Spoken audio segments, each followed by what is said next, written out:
Bueno, hermanos, quisiera contarles algo antes de la reflexión de Navidad. El que diseñó en la antigüedad los feriados fue Dios. Cuando establece las leyes para su pueblo, marca lo que se llama fiestas especiales de adoración. Ahí nació el día de Pentecostés, antes de la celebración con que nosotros consideramos Pentecostés, que es la venida del Espíritu Santo, ¿no? Y también otras fiestas, la fiesta de la Pascua, que se instituyó cuando salieron libres de Egipto. Muy bien, pero los feriados que hay en nuestro calendario no tienen nada que ver con lo anterior. Nuestro calendario fue creado por un papa, el Gregorio, pues se llama calendario gregoriano. Y se les ocurrió poner como festividad el 25 de diciembre. Si alguno aquí cree que Jesús nació el 24, deje de creer eso, porque Jesús no nació el 24 de diciembre.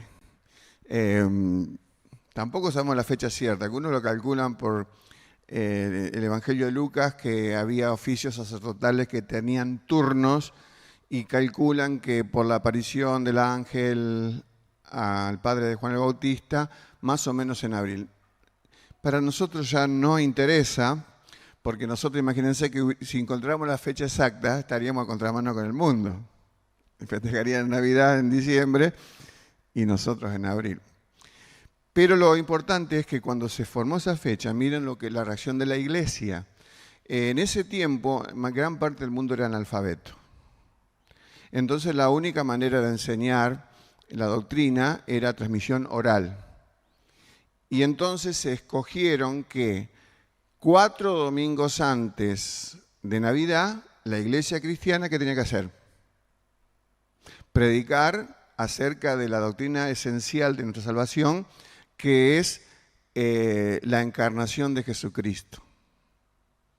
Entonces, es una costumbre que lamentablemente se ha perdido en muchas iglesias, porque fíjense, uno de los países de mucha raíz cristiana y bíblica como Estados Unidos, hay un porcentaje enorme de gente que dice ser nacida de nuevo, que no cree en la concepción virginal de Jesucristo.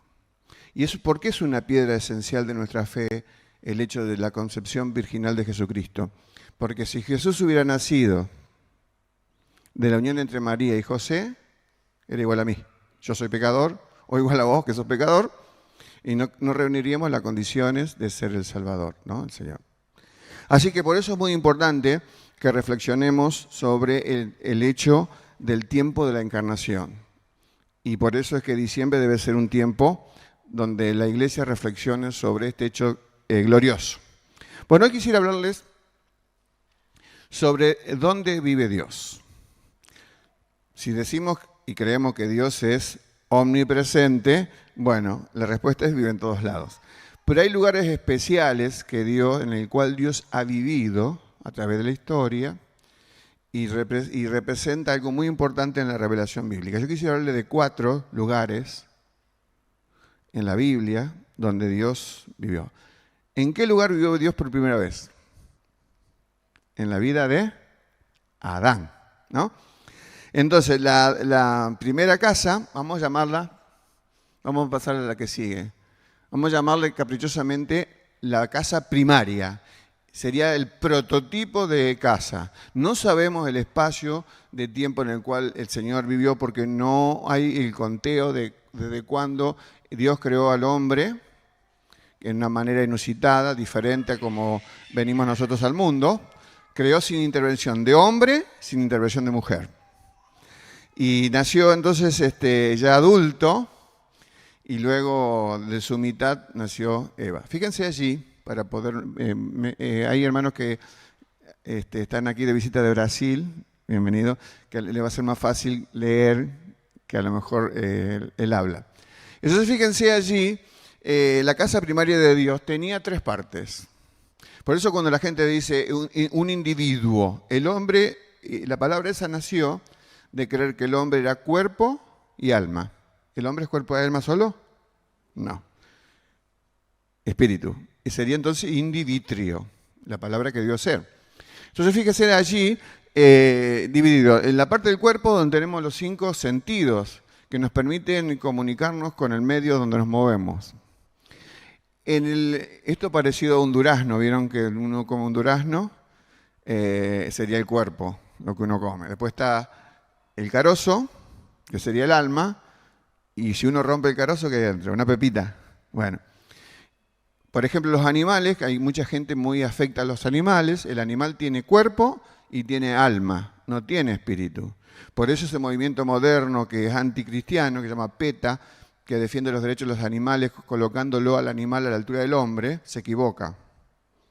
No nos da a nosotros como cristianos la posibilidad de maltratar a las bestias, los animales, porque Dios no quiere que hagamos eso. Pero no podemos otorgarle igualdad. Tenemos el alma, que tenemos allí los pensamientos, o sea, lo que yo sé, afecto lo que yo siento. Bueno, agregamos imaginación, conciencia, memoria y voluntad. Lo que yo sé, lo que yo siento y lo que yo hago. Y en el centro, el espíritu. Cuando el hombre fue creado, Dios vivía ¿dónde? En el espíritu de Adán. Porque la Biblia dice que Adán conversaba con Dios. Y acá tenemos que usar la imaginación, porque si Dios es espíritu, ¿cómo dialogaba? Que iba del brazo si Dios es espíritu. Por supuesto que hay ciertos elementos de la Biblia que no tenemos comprensión total. Por supuesto que no negamos que había un diálogo y que el día que el hombre pecó, ¿qué pasó? Ese diálogo se cortó. Entonces vamos a la segunda placa y vamos a ver la que sigue, ahí está. Vamos a ver, en las 4 casas donde Dios vivió, van a pasar 4 cosas diferentes. Dijimos recién, primera cosa era una casa perfecta, modelada. Sería A. B, una casa deshonrada y ultrajada. ¿Cuándo fue ultrajada esa casa donde Dios vivía en Adán? Cuando Adán pecó. El pecado provocó un cortocircuito y siglos mucho más adelante Dios iba a revelar, lo reveló antes también por Pablo, que la paga del pecado es la muerte. Entonces esa casa donde Dios vivía se contaminó, pero no quedó ahí el asunto. La casa donde Dios vivía quedó desolada. Fíjense Génesis 3:19, para leer este texto, que es justamente en el contorno de la desobediencia. Aclaro para aquellos que hace poco en la Biblia, no es que Eva y Adán comieron una manzana. La Biblia no dice qué tipo de fruta era el árbol que era del conocimiento del bien y del mal. 3:19 dice, con el sudor de tu rostro comerás el pan hasta que vuelvas a la tierra, porque de ella fuiste tomado, pues polvo eres y al polvo volverás. Esa casa que quedó desierta porque Dios no la pudo habitar más, tenía como condena a la muerte. Si el hombre no hubiera pecado, ¿hubiera existido la muerte? No. Ni hubiera existido la enfermedad. Porque Dios hubiera permitido que el hombre viviera eternamente en su estado de inocencia antes del pecado. Y luego una casa destruida o arruinada y desechada. Y esto tenemos que tener muy en cuenta porque tiene que ver luego con la restauración que Dios hace cuando nos convertimos. Entienda bien, miren. Primero, Dios le dijo al hombre, el día que comieres de este fruto, ciertamente morirás. Comió el fruto y no murió. ¿O murió? Bueno, murió inmediatamente en su espíritu, porque si estaba la casa contaminada, Dios salió de esa casa. Murió progresivamente en su alma, porque su capacidad cognitiva, memoria, imaginación, todo lo que iba a decir, afecto, todo eso se fue degradando. Aunque Adán vivió más de 900 años, creo que 969 o por ahí. Y murió definitivamente en su cuerpo cuando ya la vejez y la enfermedad lo llevaron a la muerte. Así que esa es la primera casa donde Dios vivió. Ahora vamos a ver una segunda casa donde Dios vivió. A ver si podemos usarla. Mire, esa vamos a llamarla, la primera dijimos, es un nombre caprichoso, casa primaria, prototipo, casa inicial, casa modelo, Adán. La segunda es una casa intermedia, porque el propósito de Dios era, así como había residido inicialmente en la tierra, y la tierra y el cielo estaban unidas, el pecado las desunió, Dios decidió construir, porque Dios, ¿a quién le dijo en primer lugar cómo hacer una casa tipo templo? Fue a Moisés. Como iban por el desierto, ¿de qué tipo era la casa? ¿Era de mármol? Imagínense los judíos con el mármol al hombro, no. Era una carpa, una tienda que se replegaba, no todos estaban autorizados a armarla y desarmarla, eran los hijos de Coat, me parece.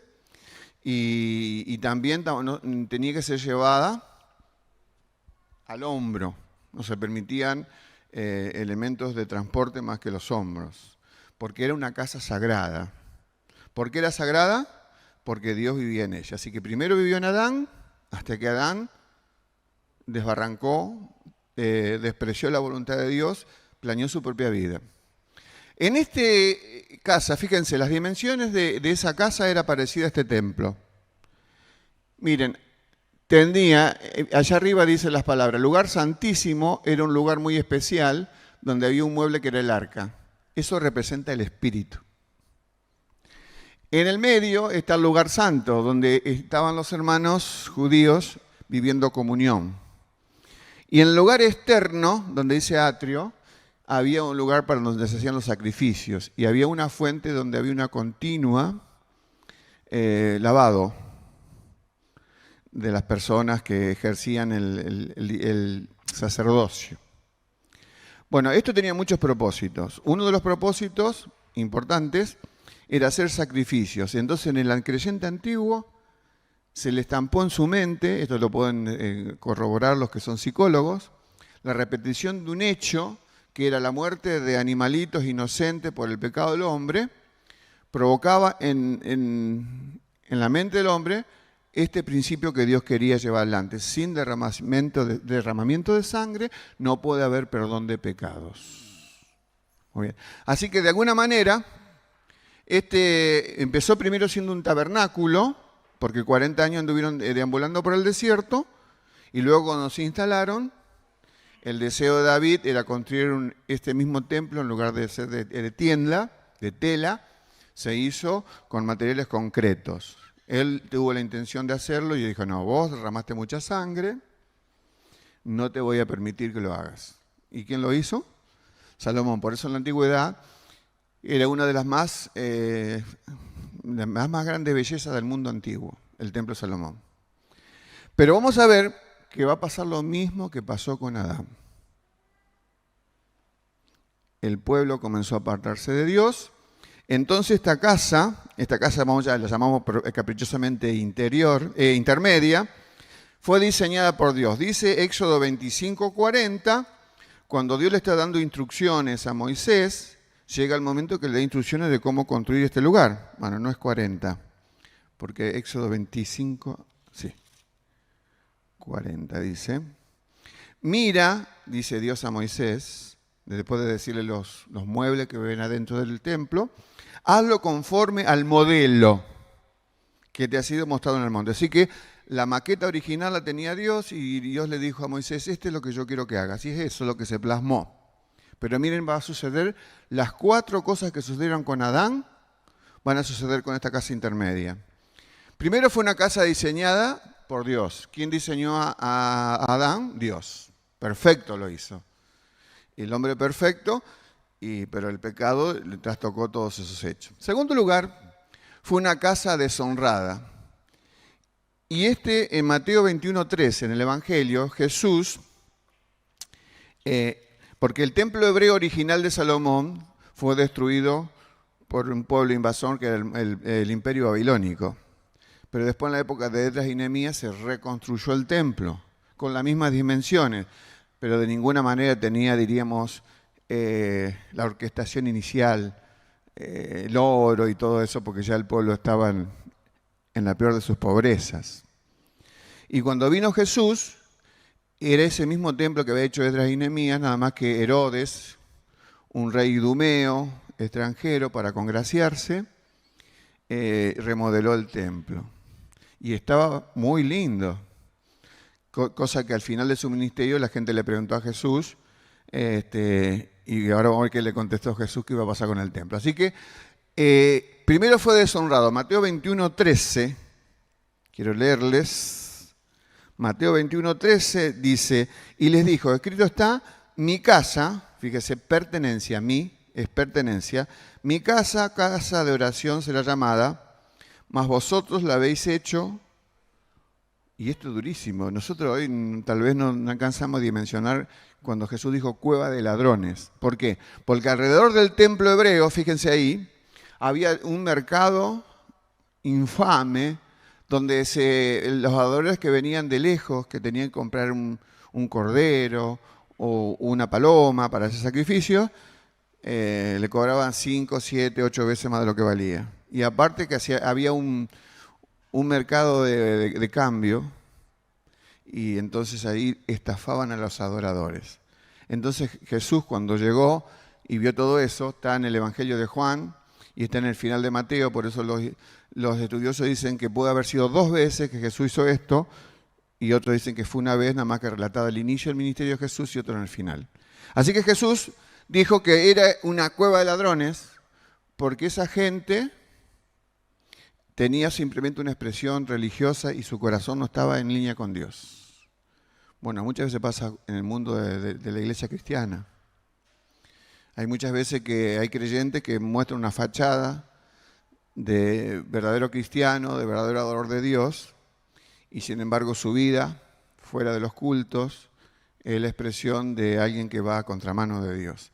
Y Dios, una de las cosas que más desecha y desaprueba es la hipocresía. La hipocresía, ¿no? Y entonces, el modelo que Dios le dio a Moisés se repitió con el templo de Salomón que construyó, se repitió en la época de Esdras y Nehemías, y siguió el modelo que restauró Herodes. Pero estaba hermoso exteriormente, pero Jesús lo llamó, esto es cueva de ladrones. Entonces, casa deshonrada.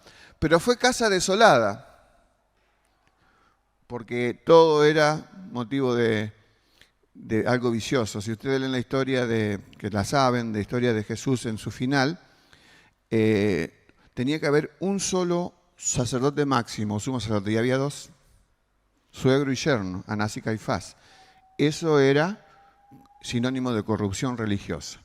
Pero fíjense ese texto de Mateo 23:38 que está escrito ahí, dice, arriba dice mi casa, ustedes le han hecho casa de ladrones, pero ahora dice Jesús, vuestra casa.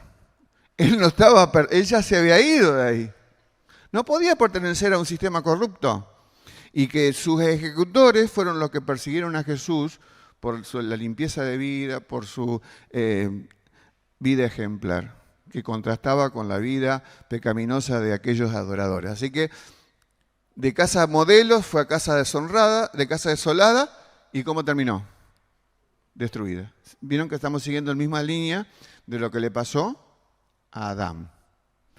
Y dice Mateo 24:1-2, cuando ese es un sermón muy, muy duro de Jesús porque habla de las cosas futuras, y cuando los discípulos dijeron, mirá Jesús, qué templo lindo que tenemos, y Jesús dijo, de esto no va a quedar piedra sobre piedra. Lo que quedó no es algo parte del templo, sino parte de unas paredes laterales que era el muro de los lamentos.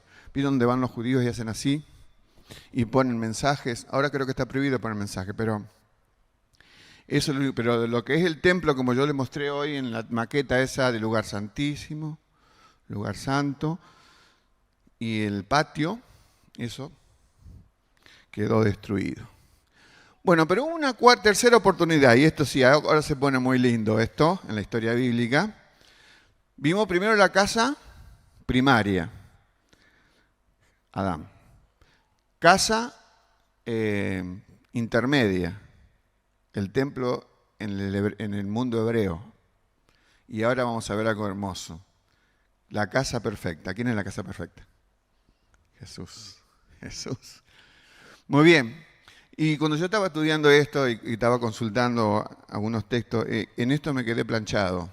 Y le voy a decir por qué. Dice el libro de Gálatas, capítulo 4, verso 4, esa expresión que se repite en Navidad, dice, cuando vino el cumplimiento del tiempo, ¿cómo sigue diciendo? Dios envió a su Hijo, nacido de mujer, nacido bajo la ley, y dice el propósito, para que redimiese a los que estaban bajo la ley. Un erudito de griego, yo no sé nada de griego, dice que el verbo enviar, que para nosotros es yo te envío un regalo, yo te envío una carta, yo te envío un WhatsApp, que es un verbo, diríamos, liviano, en el original pudo haber sido reemplazado por el verbo despedir. Y miren lo que significa esto. Es como que si en un momento determinado, que ya estaba, bueno, Dios no vive en el tiempo, el hombre vive en el tiempo. Y Dios estaba allí en los cielos con Jesucristo, ambos en estado espiritual. Y es como si Dios hubiera abierto la puerta del cielo y hubiera dicho a Jesús, este es el tiempo que hemos preparado, porque la salvación es una decisión armónica en la Trinidad, Dios Padre, Dios Hijo y Dios Espíritu Santo, y que era el tiempo donde Jesús debía venir a la tierra. Es como Dios le dijera a Jesús, Hijo mío, vete, anda al mundo de los hombres y no regreses aquí hasta que hayas cumplido tu compromiso redentor y hayas hecho la provisión de salvación para el hombre que cayó en pecado. Así que este enviar de Dios en el original es un verbo muy profundo que habla de la decisión salvadora de Dios Padre, Dios Hijo y Dios Espíritu Santo, ¿no? Ahora, en primer lugar, vamos a ver en la placa que sigue las 4 características que dijimos. Casa, dijimos de Adán, dijimos del templo hebreo y ahora decimos de Jesús. Casa diseñada. Vamos a leer Lucas 1:35, un texto muy importante, que es cuando el ángel, en una visita imprevista para María era una adolescente, imagínense el susto que se pegó cuando tuvo la visita del ángel, y bueno, el diálogo es largo, pero yo quiero leer solamente el verso 35. Porque María pregunta, cuando dice, vas a ser madre, y extrañada, dice, ¿cómo va a ser eso si yo no tuve vida íntima con ningún hombre? Y eso lo pregunta en el versículo 34, dice, no conozco varón. Pero el ángel, dice, respondiendo el ángel le dijo, escuche bien porque es muy importante esto, el Espíritu Santo vendrá sobre ti como una sombra y va a fecundar milagrosamente el vientre de María, ¿no? O sea que el óvulo que fue fecundado en forma sobrenatural por el cielo. Así que desde el punto de vista humano, Jesús no tuvo padre. Y desde el punto de vista celestial, Jesús no tuvo madre. Por eso la indicación de ese silogismo equivocado, de que si María es la madre de Jesús, es la madre de Dios, eso está equivocado. Pero miren algo importantísimo este versículo que a veces pasamos por alto. Cuando le dice, bueno, el poder del Altísimo, le dice a María, te cubrirá con su sombra. Por lo cual también el santo ser que nacerá será llamado Hijo de Dios.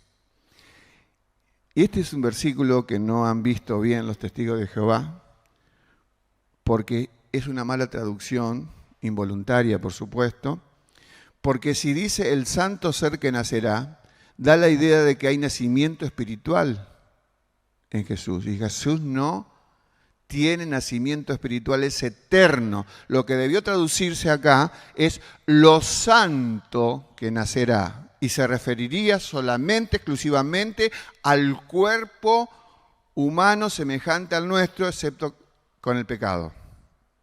Quiere decir que Jesús tenía una naturaleza humana, y la idea que dicen los estudiosos profundos de la Biblia, que sobre la naturaleza divina de Jesús fue entretejido su cuerpo.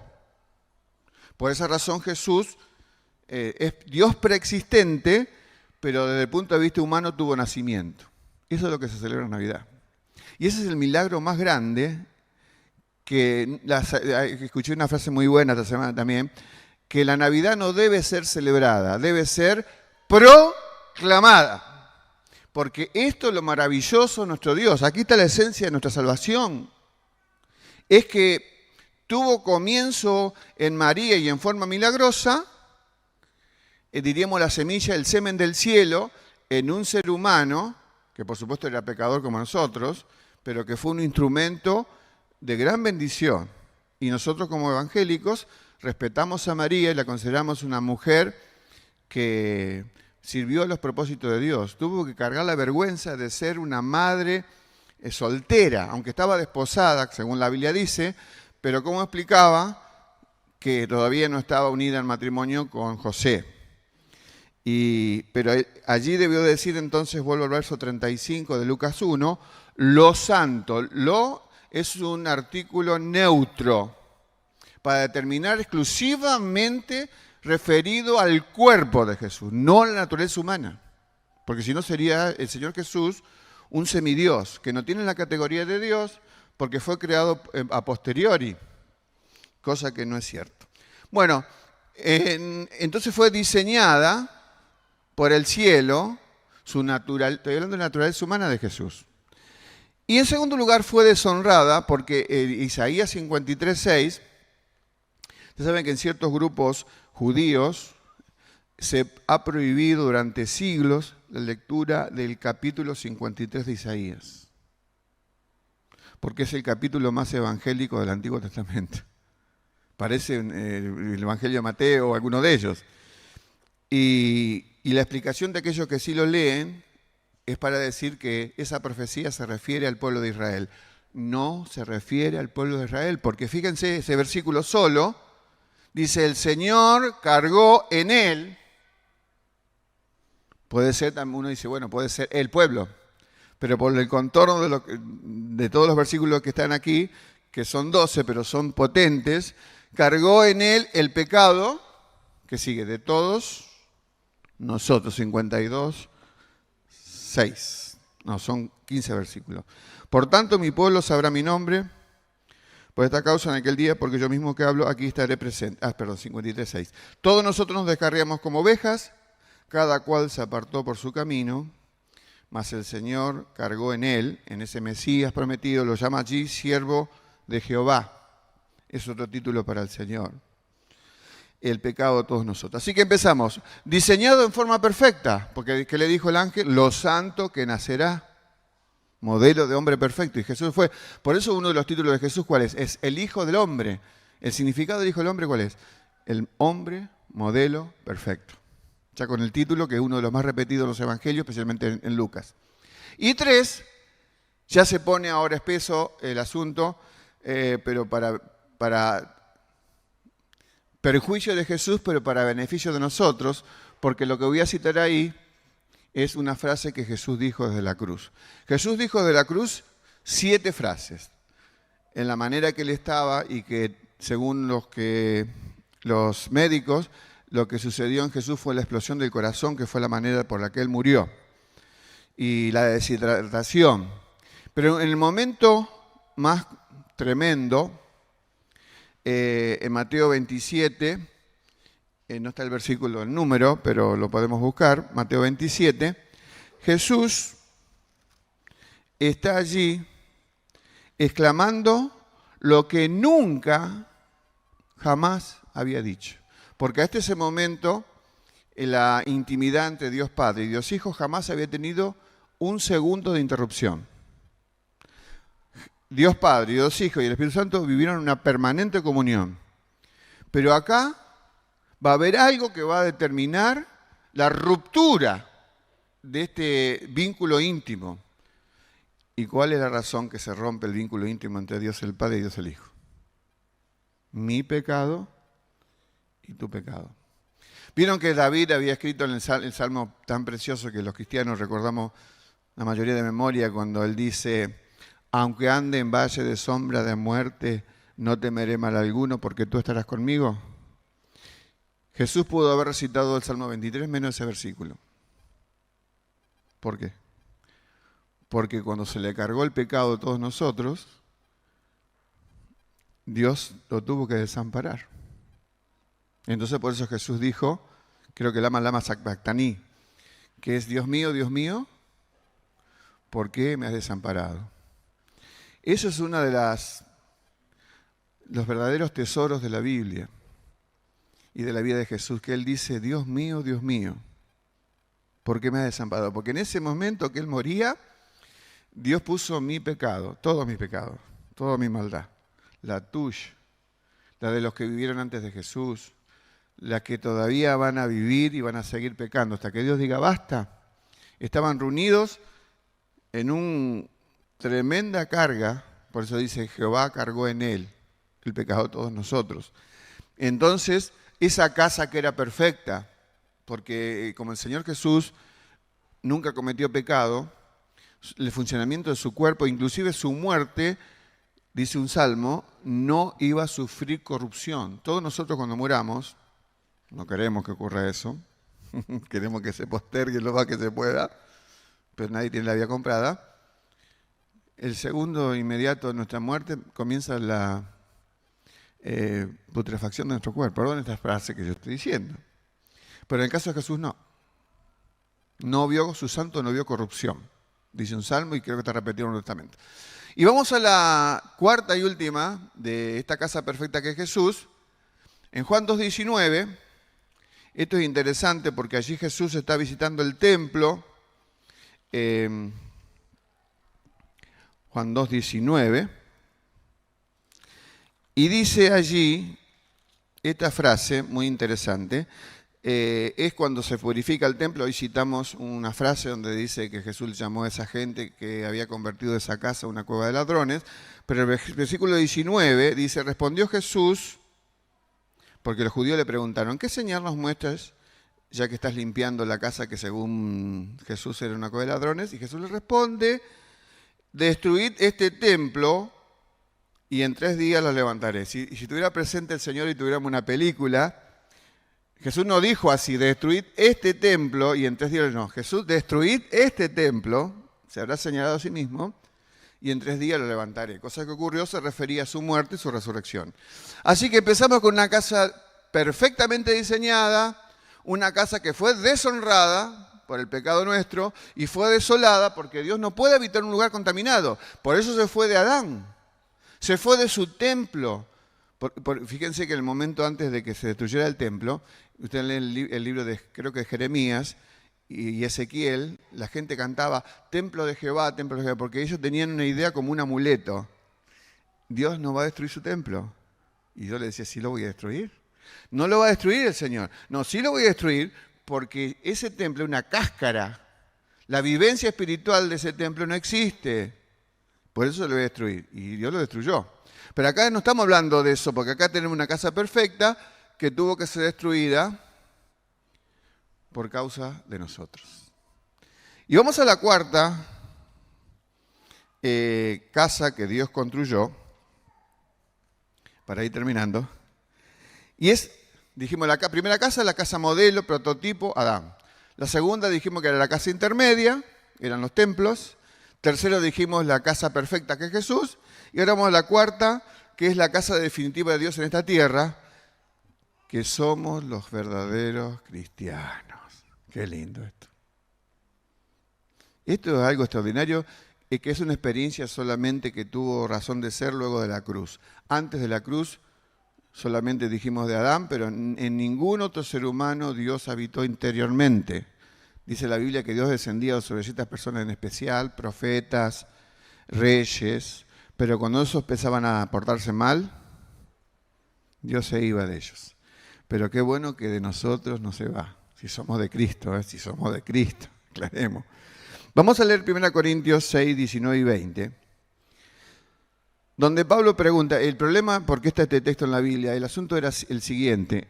Corinto era una de las ciudades más corruptas del mundo antiguo, del mundo conquistado por los romanos. Estaba en Grecia. Fíjense que había existido un verbo que era corintianizar, que era hacer cosas inmorales. Así que, ¿qué sinónimo tenía Corinto? De una cosa mala, mala, mala. Y había templos paganos que el recién convertido, como no entendía bien su nueva fe, volvía al templo pagano y una de las cosas que se hacía ahí era tener relaciones íntimas con la sacerdotisa pagana que dirigía el templo. Y entonces Pablo dice, en nombre del Señor, ¿qué están haciendo? ¿Qué están haciendo? Dice, o ignoran que el templo, que vuestro cuerpo es templo del Espíritu Santo, el cual está en vosotros, el cual tenéis de Dios y que no sois vuestros. Como diciendo, no podés contaminar el cuerpo. Estamos hablando de los templos que Dios fue abandonando por la contaminación del hombre. Entonces, si ahora es residencia de Dios mi vida cuando la entregué a Cristo, no tengo ningún derecho a ir a contaminarla con nada. Y entonces Pablo le dice, verso 20 de 1 Corintios 6, porque habéis sido comprado por precio. Glorificad pues a Dios en vuestro cuerpo y en vuestro espíritu, los cuales son de Dios. Porque había ideas paganas que decían que lo bueno era el espíritu y el cuerpo hace lo que quiera con el cuerpo. Y Dios dice, no, no es doctrina cristiana eso. Dice 2 Corintios, también el mismo capítulo, pero unos 2 versículos antes, verso 16, dice, ¿qué acuerdo hay entre el templo de Dios y los ídolos? Pero no era un templo, era la persona. Y porque vosotros sois templo del Dios viviente, como Dios dijo, habitaré y andaré entre ellos, seré su Dios y ellos serán mi pueblo. Ahora, tenemos una gran ventaja. Y nosotros somos de un grupo cristiano que creemos que cuando Dios habita de verdad en nosotros, Dios nunca se va. Vuelvo a repetir. Desde que somos habitados por Dios en nuestras vidas, si es verdad esa experiencia, Dios nunca se va. Aquellos que creen que puede ocurrir que Dios se vaya, viven en una constante inseguridad, porque no se olviden que uno piensa que es en la tierra que Dios te puede abandonar, pero no se olviden que en el cielo, en el momento en estado de perfección, hubo ángeles que pecaron y se rebelaron contra Dios. No estaban aquí en la tierra, después vinieron aquí a la tierra. Entonces Jesús, antes de irse, en el sermón de Juan capítulo 14, dice, yo rogaré al Padre, ¿y el Padre qué va a hacer? Os dará un consolador, para que esté con vosotros para siempre. Para siempre. Así que quiere decir esto, que Dios, cuando reside en el ser humano que vino a redimir, no cambia más de casa. No va a repetirse la experiencia de Adán. Dios abandonó a Adán. Posiblemente a lo mejor sí él fue salvo después, pero en el estado original perdió su estado de gracia, su estado de inocencia. Dios abandonó lo que era un objeto de adoración para los judíos, que era su templo. Y ¿cómo sabemos que era un lugar muy... Por los diálogos en el Evangelio. Dijo, Jesús, mirá el templo que tenemos. Y Jesús le dijo, de esto ni piedra sobre piedra va a quedar. Y la casa perfecta, que es el Señor, que por razón de mi pecado y tu pecado tuvo que ser contaminada, desolada y destruida. Pero como dijo él mismo en Juan 2, al tercer día sería levantada, reedificada nuevamente. Y para nunca más volver a ser destruida. ¿Saben que una de las cosas, la sorpresa que nos vamos a llevar cuando vayamos a la eternidad?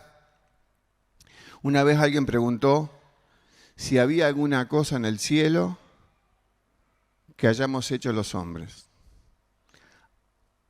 ¿Hay alguna cosa en el cielo que hayamos hecho los hombres? Algo más. Las marcas de Jesús. Cuando vayamos al cielo, ojo que a veces dice qué lindo es el cielo. Yo, por ejemplo, llegué a Cristo por mi abuela y yo les diría, va a ser bello porque me voy a encontrar con mi abuela. Esa será una segunda, la amé mucho a mi abuela, pero eso es una segunda alegría. La primera alegría, ¿cuál es? Ver a Jesús, hermano. ¡Qué bendición! Ver el santo ser preexistente que tuvo revestido de cuerpo humano, porque había una razón. Un espíritu no puede derramar sangre, y la Biblia desde el inicio de la primera hoja del pecado, Dios le reveló al hombre, sin derramamiento de sangre no hay perdón de pecados. El Señor tenía que tener revestimiento de cuerpo para derramar sangre y perdonarte a vos, a mí en primer lugar. Por eso proclamamos a este Jesús bendito, que fue la casa perfecta que habitó este lugar, esta tierra, para que nosotros, en base a lo que Él hizo, podamos llegar a aspirar a que Él habite para siempre en nuestras vidas. Y así lo hace el Señor. Para lo último, la aplicación de esto, a través de este hecho glorioso de que Él habita en nosotros, 3 cosas muy sencillas, muy breves que quiero decirles. ¿Qué nos trajo Jesús a través de esto? Lo primero que nos trajo Jesús cuando nos arrimamos a Él es salvación. Cuando yo recién me había convertido, y por efecto de la prédica de la iglesia donde iba, y que era lo que predicaban todas las iglesias evangélicas, la idea que yo me había formado es que la salvación era lo que está a la izquierda.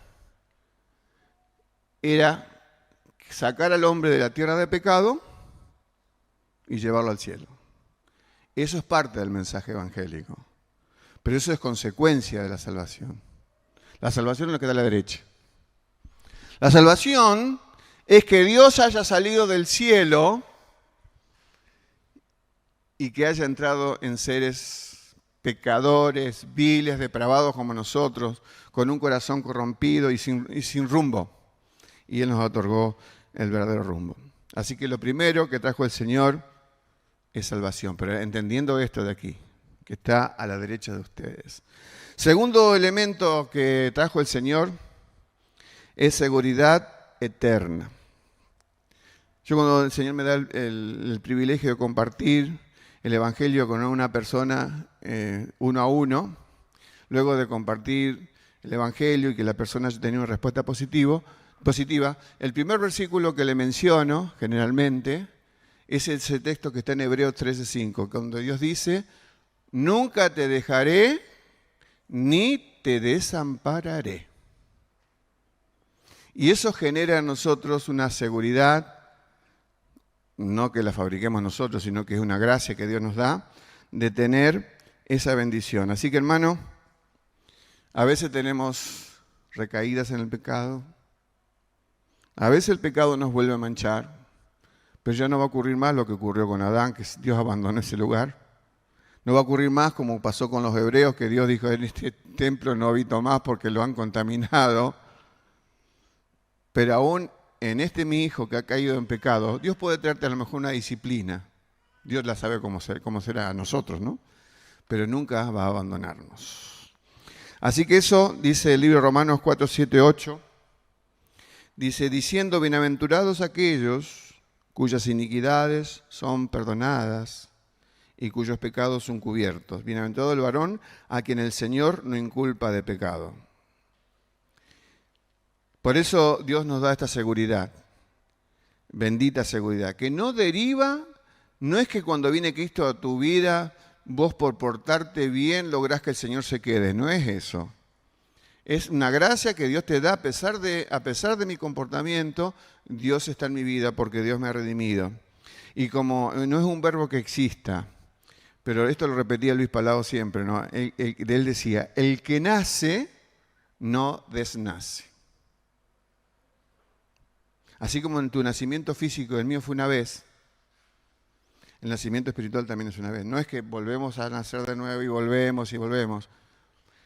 Esa es la experiencia. Hay mucha similitud, por eso Jesús utilizó el ejemplo del nuevo nacimiento para equipararlo con el antiguo nacimiento. El antiguo nacimiento me llevó al pecado, pero tiene muchas características iguales. Por ejemplo, la genética del primer nacimiento, yo llevo los genes de mi papá y mi mamá, que algunos me gustaría no tenerlo porque la alergia que me heredaron es terrible. Pero así como, un chiste que dije, no, todos tenemos algo que nos han dado nuestros padres, ¿no? Y ellos lo recibieron nuestros abuelos, así que no tienen la culpa tampoco. Pero en el hecho del nacimiento espiritual, portamos los genes de Dios, dice Pedro, porque somos participantes ¿de qué? De la naturaleza divina. Hermano, es un privilegio eso. Eso no es religión, eso es relación con el Señor. Y por último, el tercero, una vida de mejoramiento constante. Puso esa definición como sinónimo de la vida santificada, porque a veces usamos la palabra santificación que es bíblica, pero mucha gente que recién se inicia en la fe cree algo raro con la palabra santificación, que es sinónimo de perfección. Ojalá fuéramos perfectos, pero somos todavía endebles. Entonces Dios nos sumerge a medida que cuando Él viene a nuestras vidas en un constante, no cambio, porque cambio sería parte de la vida vieja. Mucha gente no es creyente y cambia. ¿Cuál sería la palabra para los cristianos? Transformación. La palabra bíblica es metamorfosis. Como estudiamos en la escuela, ¿se acuerdan de un gusano tan feo encerrado en un capullo que sale? Una bella mariposa. Bueno, esa palabra es muy bíblica. 3 veces está usada en el Nuevo Testamento, metamorfosis. Entonces, ¿se acuerdan que yo dije en el principio que Dios le dijo a Adán, si pecaba, que dijo, ciertamente, morirás? Murió inmediatamente en su espíritu, murió progresivamente en su alma y murió definitivamente en su físico. Cuando nos convertimos, se reversa eso. Y entonces se produce ¿qué? La restauración inmediata de tu espíritu. ¿Por qué? Porque el Espíritu de Dios, al venir a morar en nuestras vidas, se funde con el espíritu humano. Y ya hay una manera es como si vos agarraras a un hijo tuyo y le decís, devolveme los genes que yo como padre te di. Es una locura eso. No se puede. Porque fue conformada la unión de mamá y papá. Y en el caso de la salvación, la regeneración lleva los genes de Dios. Y no se puede ya, una vez que hay verdadera salvación en el interior de cada ser humano, está mi espíritu humano, con minúsculas, fundido, unido, estrechado, entrelazado con el Espíritu Santo de Dios. Por eso somos templos del Espíritu. Así que fuimos justificados inmediatamente en el Espíritu, y esto es lo que nos cuesta a diario, hermanos, este cambio constante que tiene que ver con la lucha que tenemos contra el pecado, que a veces caemos y nos dolemos, porque precisamente cuando uno es verdaderamente salvo, quiere huir del pecado, y el que no es salvo, corre hacia el pecado. Ahí está la gran diferencia. Y por último, un día seremos glorificados. Diríamos hoy, Señor, por ahora no, esperemos un poquito más, ¿no? Que cuando estamos en un estado de perfección eterna, donde ya no va a estar la presencia del pecado, ni la memoria de cosas feas que tuvimos en nuestro pasado y que Dios ya ha perdonado. Así que la conversión cristiana, la regeneración, propicia el reverso de lo que Dios hizo, o que Adán hizo, lo que Adán hizo. Diríamos, nos recomponemos inmediatamente nuestro espíritu, esto lleva mucho tiempo, la segunda parte, que es la parte del alma, porque ahí están involucrados los sentimientos, las memorias, la imaginación, todo lo que vimos en la primera parte. Y por último, seremos glorificados. Y la última frase que quisiera que nos llevemos a casa es la última que está allí. No hay ninguna persona tan mala que no pudiera ser salvada, y no hay ninguna persona tan buena que necesite salvación. O sea, todos estamos englobados. A veces cuando converso, el otro día estuve conversando con familiares míos, y yo le decía, Jesús murió por los buenos y por los malos, porque lo primero que dice la gente, yo soy bueno. Bueno, yo te digo, Jesús murió por los buenos también y por los malos. Así que repetimos de nuevo lo último, no hay ninguna persona que sea tan mala que no pueda ser salva, y no hay ninguna persona tan buena que necesita salvación. Así que en base a estas 4 casas que vimos, está todo englobada la historia de salvación. Adán comenzó siendo la perfección, por eso es un modelo perfecto. Dios usó la casa intermedia para realizar sacrificio y que la gente entendiera que solo se podía volver a Dios y ser perdonado con derramamiento de sangre.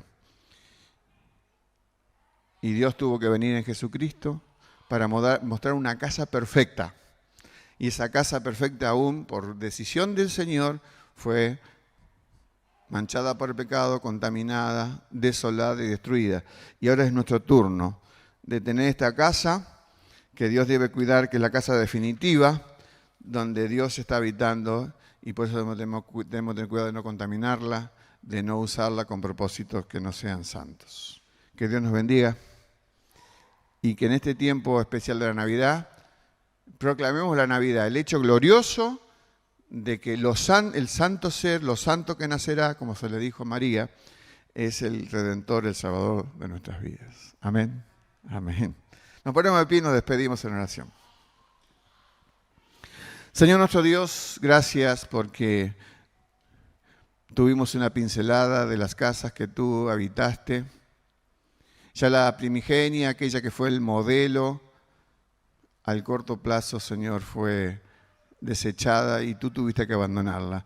Pero a través de Jesucristo, Señor, tú permites que nuestra vida sea rediseñada a la imagen de Jesús, que seamos aspirantes por tu gracia a la regeneración y hoy portamos tus genes. Y Señor, ayúdanos a vivir una vida que cada día se parezca más a ti por la obra del Espíritu. En el nombre de Jesús, despídenos en tu amor, Señor, para tener una semana de victoria en ti. Por Jesús. Amén. Dios les bendiga, mis hermanos.